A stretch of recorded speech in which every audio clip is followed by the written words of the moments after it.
이 세상에 분장실은 몇 개나 있을까?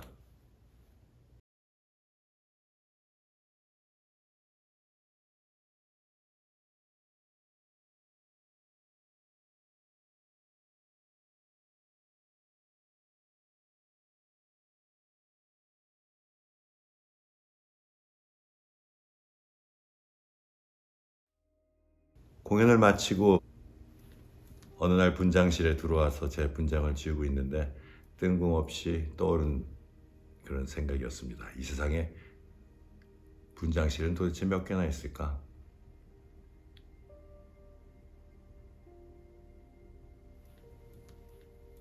진짜 많겠다.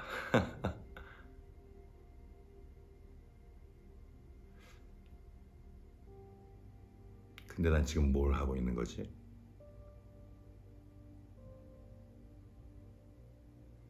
그 생각이 또 갑자기 들더라고요.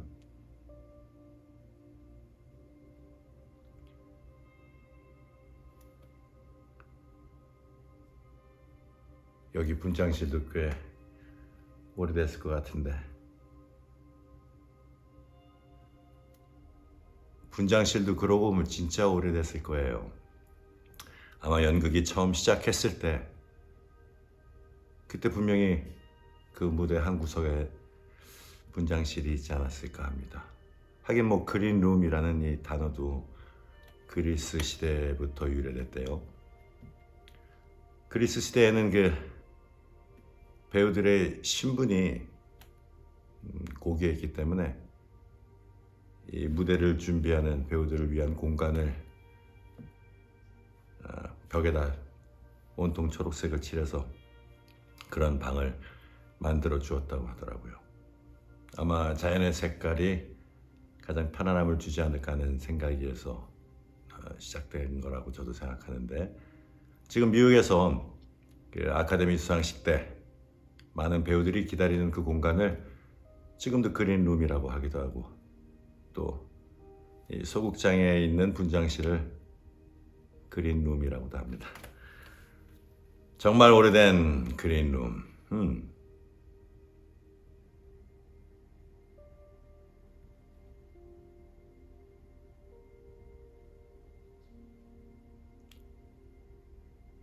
근데 난 정말 뭘 하고 있는 거지?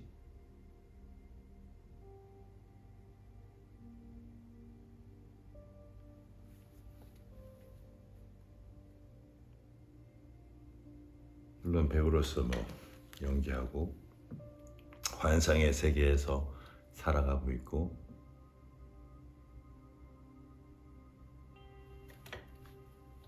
끊임없이 그 질문이 답을 알 수가 없었어요. 나 지금 도대체 뭘 하고 있는 거지? 근데 그때 저의 첫 공연이 생각이 났습니다. 와우. 그 나름 긴 시간을 배우로서 걸어왔다는 생각이 드네요. 지금은 뭐 제일 먼저 제 기억 속에서 지워버리고 싶은 게 있다면 저의 첫 공연이겠죠. 근데 그 첫 공연 준비도 안 된 배우가 햄릿에서 햄릿의 역할을 준비하고 있었는데 저희 아버지께서 제 그 첫 공연 분장실에 들어오셨어요. 그 순간이 지금도 어떻게 이렇게 사진처럼 기억이 나는지 모르겠어요. 꽃분홍색 셔츠를 입고 계셨고 감청색 바지에 회색 체크무늬 자켓. 예. 진아 누나의 손을 붙잡고 그러고 들어오셔서는 분장실을 한 바퀴 휘잉 둘러보시고 아무 말씀도 없이 분장실을 나가셨죠. 이젠 좀 이해할 수 있을 것 같아요. 왜 아무 말씀이 없으셨는지. 할 말이 없으셨을 거예요, 아마. 네. 그렇게 무모한 결정 속에서 햄릿을 하고 난 뒤에 저는 제 스스로 정말 한 가지를 알게 됐죠. 진짜 연기에 대해서는 일도 모르고 있구나. 그래서 나름 연기에 대한 어떤 그런 갈증이 막 심했을 때 제가 아는 주호 형이라는 제 브라더가 한 분 계신데 그 형이 뉴욕에 있는 이런 학교가 있으니 한번 가봐라. 예, 그래서 바로 뉴욕으로 날아갔죠. 근데 생각해 보면은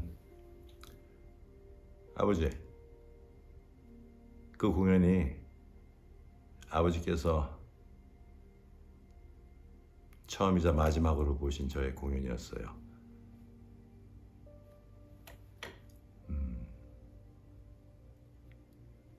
그래서 저는 참 복이 많은 사람 같아요. 뉴욕에 그 학교에 도착했을 때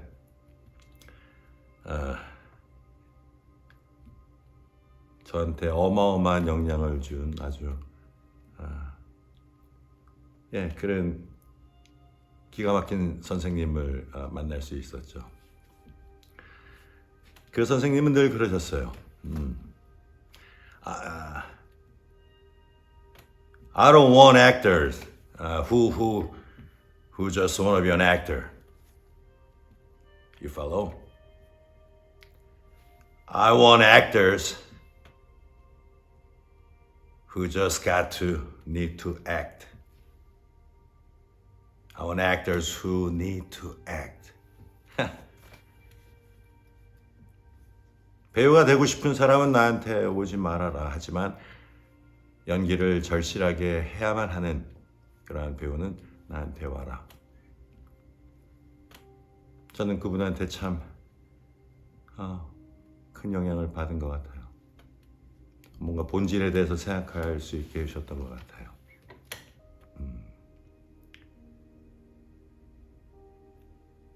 어떻게 보면 제일 행복하게 지냈던 시간 같기도 합니다. 그 뉴욕에서 정신없이 살아가던 그때가. 제가 그쪽에서 계속 즐겁게 생활하고 있을 때 우연히 기사를 하나 보게 됐어요. 저희 아버지의 영화를 뉴욕 현대미술박물관에서 상영한다는 거죠. 왜지? 극장도 아니고 왜 현대미술박물관에서? 그래서 당장 갔죠. 그 날짜에 맞춰서. 그랬더니 한국의 영화감독 세 분을 모셔서 그분의 작품을 이제 보여주는 자리였는데 거기에 유연목 감독님, 신상옥 감독님 그리고 임권택 감독님. 그 당시가 90년대니까 아마 저희들이 70년대, 60년대 그리고 80년대를 아주 풍미하셨던 그런 감독님의 영화를 상영한다는 그런 자리였었죠. 제가 저희 아버님께서 한 600여 편의 영화를 만드셨어요. 그리고 그걸 다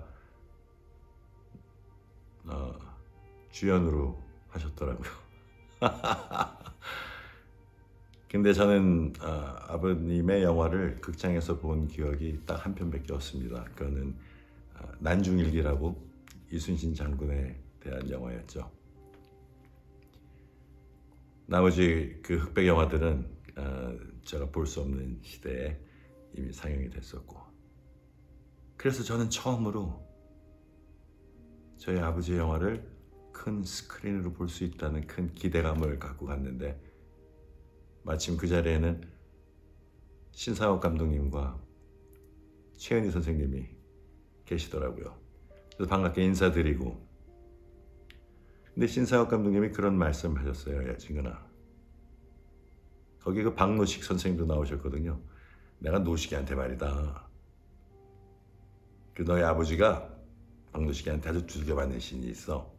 그래서 내가 노식이한테 진짜로 나무를 한번 두들겨 패보자 그랬더니 노식이가 아주 좋아하는 거야. 그래서 너희 아버지는 모른 채 그렇게 촬영에 한번 들어간 적이 있었단다. 제가 아버지한테 이 에피소드 한번 들었던 기억이 있거든요. 그러면서 그 영화를 봤을 때, 그리고 그 씬을 봤을 때 뭔가 더 재미있었다고 그럴까요? 그리고 한편으로는 부러웠죠. 그 낭만이. 네, 그렇게 미친 듯이 그 열악한 환경에서 촬영을 하고 즐길 수 있었다는 그 모습들이 되게 부러웠던 기억이 납니다. 그리고 벙어리 삼룡이 중에서요, 저희 아버지께서 그 역할을 하기 위해서 이 귀에다 솜방망이를 틀어막고 그러고 생활을 하셨었다고 하시더라고요. 그래야 그 역할에 아마 좀 더 다가갈 수 있는. 근데 너무 신기했던 게 어느 순간 제가 저희 아버지가 아닌 벙어리 삼룡이를 보면서 영화를 보고 있다는 생각이 드는 거예요. 근데 그것도 언제 들었냐면은 저희 아버지가 그 최은희 선생님 앞에서 이렇게 좀 재미있게 재주를 넘습니다. 이렇게 좋아하는 마님을 위해서 그분이 웃는 게 좋아서 여러 번 재주를 넘다가 마침 그 옆에 있는 시냇가에 빠지게 되는데, 그러고 올라왔을 때 그 머리가 올백이 되면서 아버지의 잘생긴 얼굴이 그냥 보이더라고요. 예, 그때 아버지구나. 참 저한테는 소중한 경험이었죠. 영화 속의 아버지가 아닌 그 인물로 보였다는 그 순간들이. 그리고 나서 이제 두 번째 작품은 유연목 감독님의 오발탄, 네, 그 작품이었습니다. 저는 이 영화에 대해서 그 어떤 비하인드 스토리, 재미있는 이야기를 많이 들었어요. 유연목 감독님이 원래 그 상업적인 감독님이 아니십니다. 그래서 투자를 하고 이 영화를 만들겠다고 나서는 제작자가 거의 없었죠. 근데 그 당시 그 조명 기사님이셨던 김성천 감독님, 네, 그분께서 내가 망해도 좋으니 내 집을 다 팔아서라도 영화를 만들 테니까 한번 제대로 된 영화 한번 만들어 보자고. 그러고 진짜 당신의 집을 팔아서 영화를 만들겠다고 나오신 거예요. 그 모습을 본 저희 아버님, 그리고 그 영화에 출연하시는 최문용 선생님, 또 어맹란 선생님, 많은 배우분들이 우리도 개런티 받지 말고 한번 이 영화를 만들어 보자. 네. 그랬는데도 제작비가 턱없이 부족했던 거죠. 그러자 배우들은 이제 각자 집에서 은수저, 은부치 등등을 갖고 나와서 그걸 팔아서 그 돈으로 짜투리 필름을 사서 찍기 시작했대요. 짜투리 필름이라는 게 이제 하나의 롤을 쓰다 보면은 뒤에 남는 몇 장의 어떤 그런 필름들을 사서 그걸 이어붙여서 이제 찍게 되는 건데, 말 그대로 원신 원컷, 한 번이라도 NG가 나면은 그 필름을 못 쓰게 되는 시대였기 때문에 그 한 씬을 위해서 어마어마한 또 리허설도 하고, 제가 볼 때는 그 노력이 아마 그 작품 안에 그분들의 어떤 혼이 들어갈 수 있을 만큼 그런 작품이 될 수밖에 없지 않았나라는 생각이 듭니다. 근데 이 작품에서 제가 참 보고 놀랐던 게 그 아버님께서 연기하시는 그 인물이 전후에 어떤 계리사 일을 하시는데 치통이 있습니다. 사랑니를 뽑아야 되는데 그걸 뽑지 못하고 있죠. 돈이 없고 가난해서. 근데 만삭이었던 아내가 출산하는 날 병원에 가보니 그 아내는 출산하다 아이와 함께 죽어 있고, 또 같은 날 동생은 은행 강도를 하다가 잡혀서 경찰서에 잡혀가고, 또 결국에는 막내 동생은 그 당시에 이제 미군들을 상대하는 어떤 그런 직업 여성으로 일을 했는데, 그 막내 동생이 던져준 돈을 갖고 치과에 가서 비로소 이 자기를 괴롭히는 사랑니 4개를 다 뽑아버리는 날이죠. 그러고 나와서 이제 택시를 타고 가다가 도무지 이제 갈 곳이 없다는 자신을 보면서 자기 자신은 신이 분명 쏜 오발탄일 것이다. 이제 그러한 이야기를 하면서 영화가 끝나는데요. 한 40분 정도, 한 그 정도 될 겁니다. 거의 한 30분에서 40분 정도가 아버님께서 계속 걸어 다니는 모습만 나와요. 그 인물이 시작해서 끝까지 그 겪는 어떤 그런 생각들, 또 내적으로 느껴지는 어떤 감정들, 어떤 고통들, 그러한 것들이 그저 걸음걸이로만 표현이 됐던 거죠.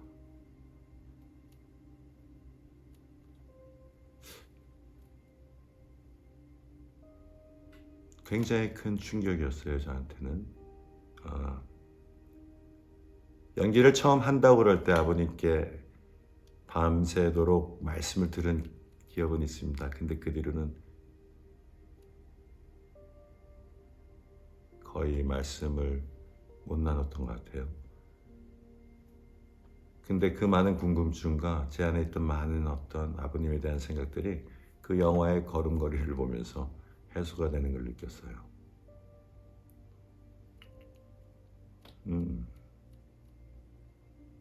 아버님은 그저 걸어가신 거더라고요. 그 영화를 보고 맨하탄 거리로 나오는데 진짜 밤하늘이 아름다웠죠. 아버지와 같은 길을 가고 있으면서도 잘 몰랐거든요.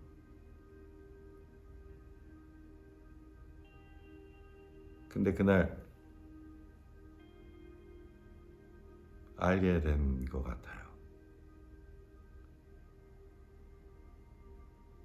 그래서 한없이 맨하탄 거리를 걸었던 기억이 납니다. 그 로버트 디니로가 그랬대요. 누군가 물어봤대요. 미스터 디니로, what is acting? 연기가 뭐냐고. 그랬더니 바로 대답하더래요. Acting is walking. 연기는 걷는 것이다.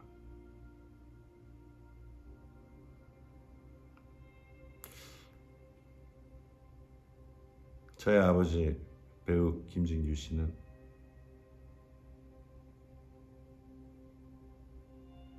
그 걸음걸이로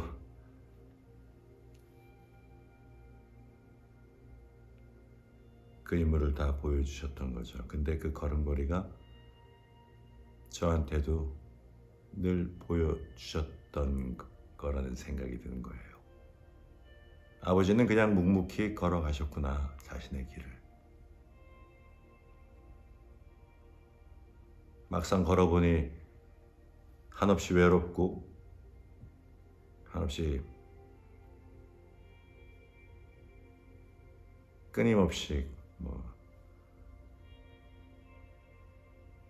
훈련해야 되는 그 관리가 어마어마한 이 길을, 그 외로운 길을 진짜 별 말씀 없이 걸어가셨구나. 무슨 말이 더 필요했을까? 어찌 보면 가장 힘든 것 같아요, 그게. 그냥 믿고 기다려준다는 거.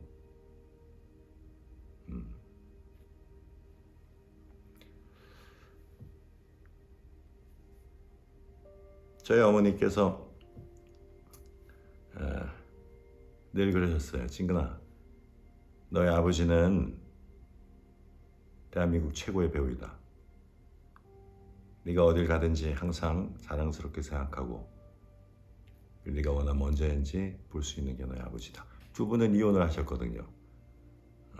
제가 아마 3살 때 별거를 시작하셔서 7살 때 이혼을 하시고, 제가 아버지랑 있다가 9살 때 엄마한테 왔으니까. 근데 저희 어머니는 단 한 번도 어떤 이혼에 대한 그러한 문제라고 그럴까요? 어떤 그런 상황에 대해서 고민을 거의 안 해도 될 수 있게 저희 4남매를 키워주신 것 같아요. 항상 솔직하게 뭐든지 말씀해 주셨고 대화를 해주셨고 이해가 됐으니까요. 그 상황들이 대단하신 거죠, 어떻게 보면.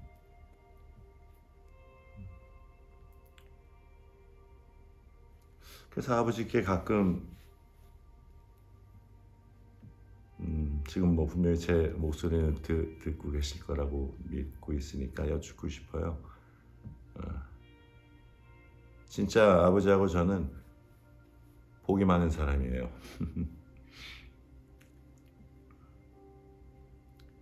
이렇게 멋진 엄마를 또 이제 저희가 만날 수 있었으니까요. 근데 아버지께서 저한테 그러셨거든요. 네가 공부를 하고 나온 뒤에는 한국에서 소극장에서 연극을 꾸준히 해라. 그게 배우한테는 가장 기본이 될 것이다. 그래서 막상 나왔지만은 마음같이 바로 소극장에서 소극장에서 많은 그 공연을 할 수도 없었던 것 같아요. 그게 참 자연스러웠다면 자연스러운 일이었는데, 그러다가 이제 저는 안톤 체홉 선생님을 만나게 됐죠. 저희 어머니께서 예전에 80년대에 세종문화회관에서 그 체홉 선생님의 갈매기를 하신 적이 있어요. 유인천 선배가 꽃이었고 정혜리 선배가 저기 니나를 했었고, 그리고 정상철 선생님께서 띠리고리를 하셨죠. 저희 어머니가 아르까지 나왔고. 근데 저는 그 공연을 봤을 때 한 15분쯤 됐을까 끝까지 잤거든요. 도대체 지루하기 짝이 없더라고요. 뒤늦게 알았어요. 이 작품이 어떤 제가 몰라도 한참 몰랐던 거죠. 그 삶의 한 부분을 그저 메스로 도려내듯이 딱 도려내서 그 순간을 보여주는데 왜 그렇게 복잡할까? 끝이 없을까? 더군다나 놀라운 것은 젊은 나이에 세상을 떠나셨는데 43세인가 아마 체홉 선생님이 돌아가신 걸로 알고 있는데, 그렇다면 이 작품들을 한참 더 젊으셨을 때 썼다는 건데, 그 각기 다른 인물들의 심리와 어떤 그런 상황, 왜 이분이 천재라는 소리를 듣는가를 매번 새삼 또 새롭게 느끼는 것 같아요. 끝이 없다는 생각이 들고, 더 재밌는 거는 이제 그러다 보니까 제 자신 스스로도 어떤 생각에 대해서 좀 달라지는 부분이, 이래서 책을 읽으면서 어떤 인문학이라는 게 이런 거가 아닐까라는 걸 또 경험하고 있습니다. 그래서 아버님 말씀대로 감사하게도 또 소극장에서 좋은 선생님의 작품을 무대에 계속 올릴 수 있는 또 그런 또 복이 있는 사람입니다.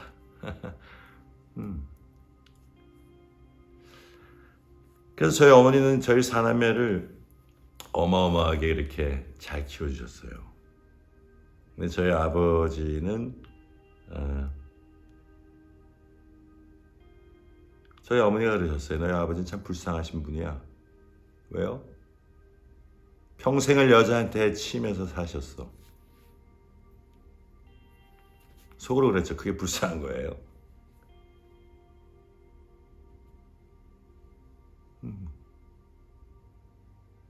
그럴 수도 있을 것 같다는 생각이 들어요.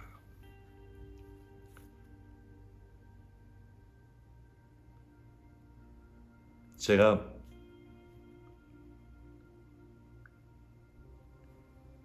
저희 어머니께서 저한테 마지막으로 해주신 말씀이 있습니다. 그거는 굉장히 어렵게 한 단어를 말씀해 주셨는데,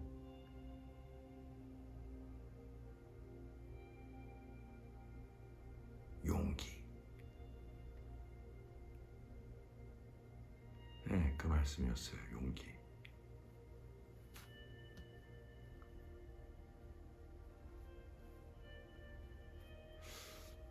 제가 살면서 어머님의 이렇게 허리가 구부러지거나 한숨을 쉬거나 하는 모습은 한 번도 본 기억이 없어요. 저희 어머니는요, 제가 9살 때 이미 성교육을 해주셨어요.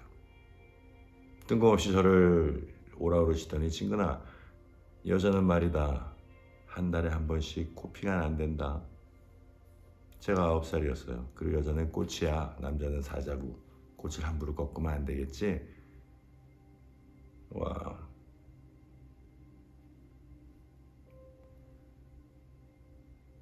근데 어머니께서 돌아가시고 나서요, 화장을 하고 그 항아리를 이제 들고 산을 내려오는데 그 항아리가 뜨거운 거예요. 따뜻한 거죠. 그러니까 마치 어머니의 어떤 온기가 느껴지는 거죠. 제가 안고 있으니까. 5일 동안 참았던 눈물이 그때 다 나오듯이 막 걷잡을 수 없이 눈물이 나는데 순간 이런 생각이 들더라고요. 내가 살면서 도대체 몇 번이나 우리 엄마 이렇게 꼭 껴안아줬었지?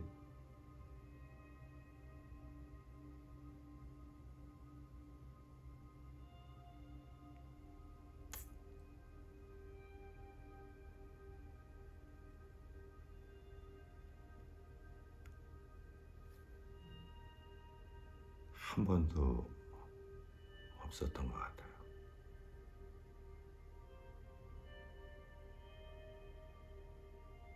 하.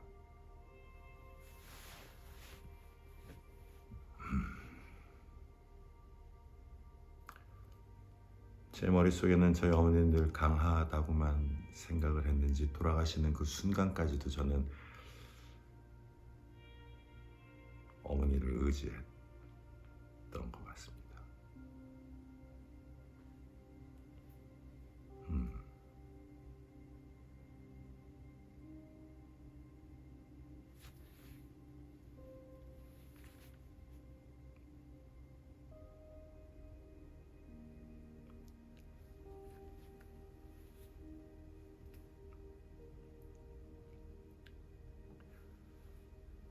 아버지하고 저는 뭐 그렇게 럭키가이죠. 그래서 아버지한테 참 할 말이 되게 많았어요. 아버지한테는.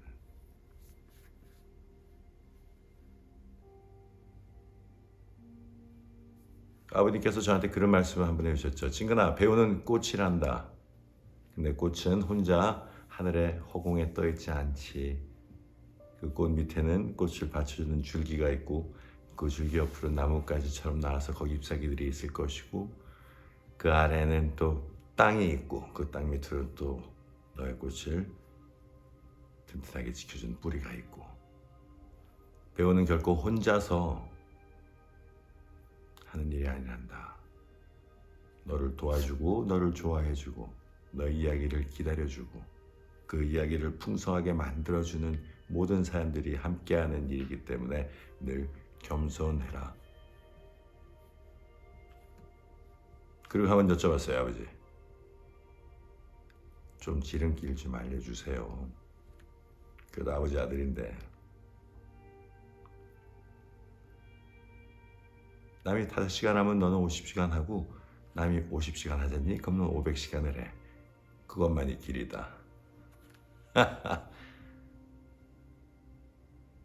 무서울 정도로 그 길밖에 없는 것 같아요.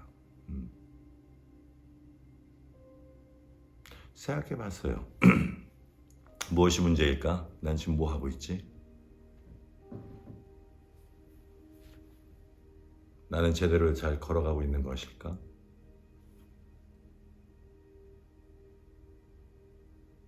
언제까지 걸어가야 하는 거지?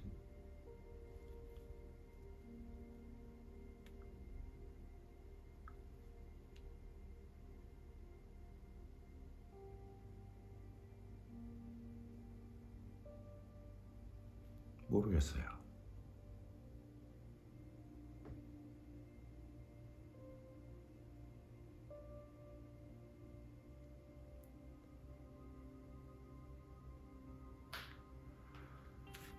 제 아버지가 이제 숨이 얼마 안 남았음을 아버지의 마지막 숨 그 순간을 제가 지키게 되었는데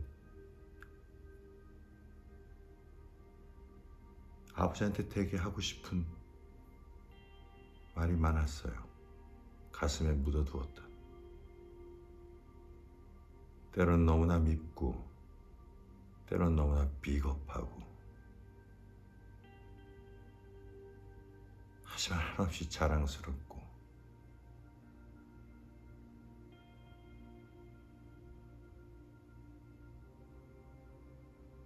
어디서부터 이야기를 해야 될지도 모르는 그 대화 덕분에 아무 말도 못하고 있다가 마지막 그 순간이 왔을 때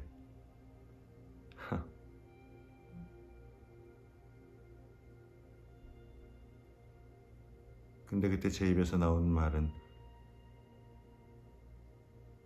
그냥 사랑해요. 그거였어요. 아버지 사랑해요.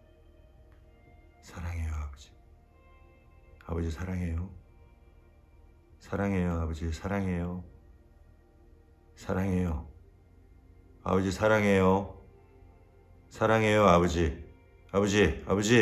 아버지 사랑해요. 사랑해요. 아버지 사랑해요.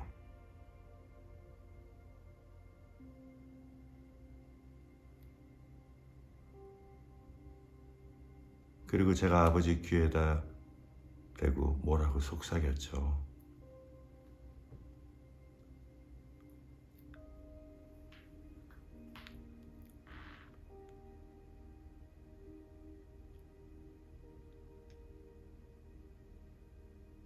그리고 그 속삭임이 저의 꿈이 됐어요.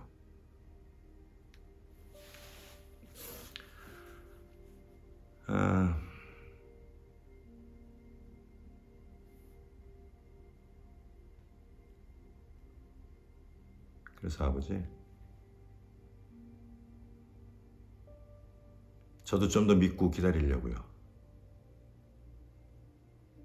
제 자신을요. 그리고 좀 더 즐겁게 걸어가 보려고요. 그거 말고는 잘 모르겠어요. 근데 그 중요한 것, 가장 본질의 중요한 것을 저희 아버지는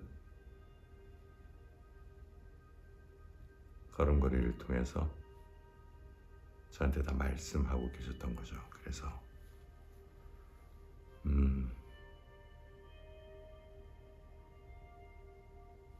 고맙습니다.